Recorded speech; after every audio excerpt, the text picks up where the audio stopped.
Combate às discriminações, desigualdade e injustiça de renda, regional, racial, etária e de gênero. Avanço nos indicadores socioeconômicos da população negra atestam o impacto positivo das políticas universais. Ao mesmo tempo, os dados mostram a necessidade urgente de ações afirmativas de caráter amplo na busca por igualdade racial no Brasil. Segundo Douglas Bertiol, o jovem negro tem hoje a oportunidade que seus pais não tiveram, mas isso não significa que eles sejam iguais.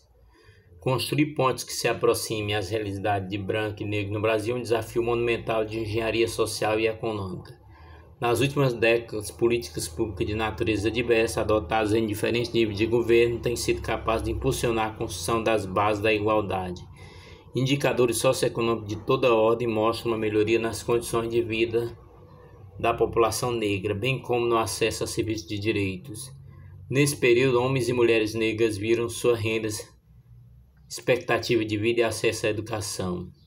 Para citar apenas os componentes do Índice de Desenvolvimento Humano, IDH, avançarem de forma mais acelerada do que as da população branca. Entretanto, ainda não é possível vislumbrar a superação do abismo racial. Os dados disponíveis indicam o caminho. É preciso apostar em políticas de ação afirmativa de forma consistente. A criação da Secretaria de Política de Promoção da Igualdade Racial, SEPP, em nível federal, a aprovação do Estatuto da Igualdade Racial, os resultados encorajadores já revelados por algumas ações indica um rumo positivo nas políticas públicas dos últimos anos. Embora persista o debate acerca da constitucionalidade das ações afirmativas, especialmente nas cotas para ingresso à universidade e no serviço público, muitos avaliam que a agenda está consolidada. O momento é de continuidade e de ampliação, afirma Tatiana Dias Silva, coordenadora da Igualdade Racial do IPEA, especialista em análise da questão racial. Temores de que as ações afirmativas criaram racismo ao contrário, ou reduzir o nível nas universidades desapareceram. Os dados disponíveis desmentem tudo isso. Mesmo reconhecendo que as políticas universais podem ser às vezes mais positivas, a questão é saber se seus efeitos tiveram a capacidade de efetivamente enfrentar o abismo socio-racial no país, e a resposta é não. Impacto nas mudanças. Os argumentos favoráveis às afirmações afirmativas não vêm necessariamente de uma avaliação acerca do impacto específico da iniciativa em curso no país. O caráter pontual e descentralizado das políticas dificulta a identificação destas nas mudanças na vida dos negros brasileiros nos últimos anos. Há também o fato de um número cada vez maior de instituições e órgãos públicos e privados manterem programas de inclusão ou combate à discriminação e o preconceito. A partir dos dados estatísticos, não é possível desagregar o que é impacto de ações afirmativas e o que é o resultado das políticas de caráter universal, comenta Marcelo Paixão, economista e coordenador do Laboratório de Análises Econômicas, Históricos Sociais e Estatística nas Relações Raciais, da Universidade Federal do Rio de Janeiro. A exceção talvez sejam os dados relativos à criação de cotas na universidade pública. Nesse caso, é possível inferir a partir dos editais e do censo do ensino superior do Ministério da Educação o número de estudantes afrodescendentes beneficiados pela medida. Segundo dados reunidos no artigo Juventude Negra e Educação Superior, de autoria de Adailto da Silva, Josenildo da Silva e Valdemir Rosa, no livro do IPEA, Juventude e Políticas Sociais no Brasil, entre o ano de 2002 e 2009. Pouco mais de 98 mil jovens negros entraram no ensino superior por meio de iniciativa desse tipo ou programa de bônus sobre a nota obtida nos processos seletivos.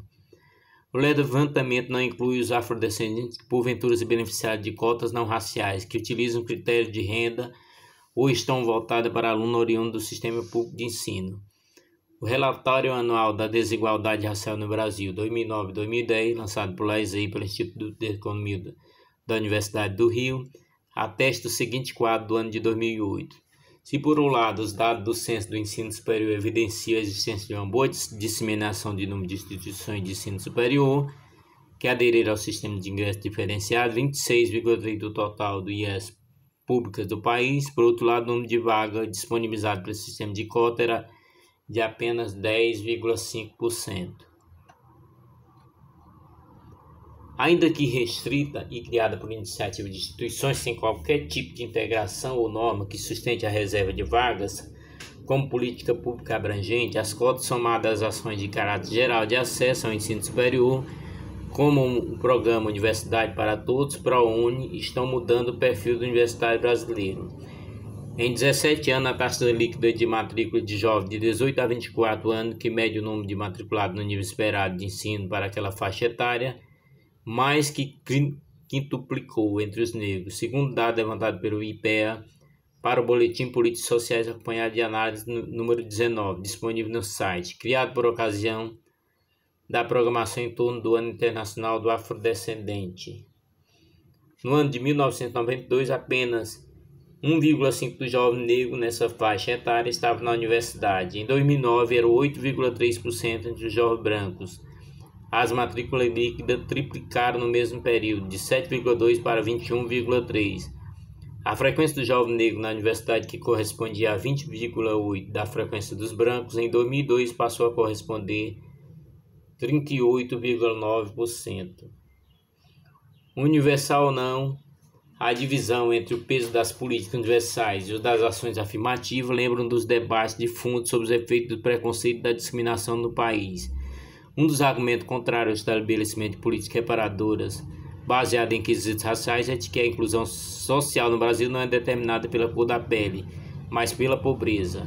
Este é um dos pontos levantados pelos democratas do DEM, na arguição do descumprimento de preceitos fundamentais ADPF, que questiona o sistema de cotas racionais do processo seletivo da Universidade de Brasília e que aguarda o julgamento do STF.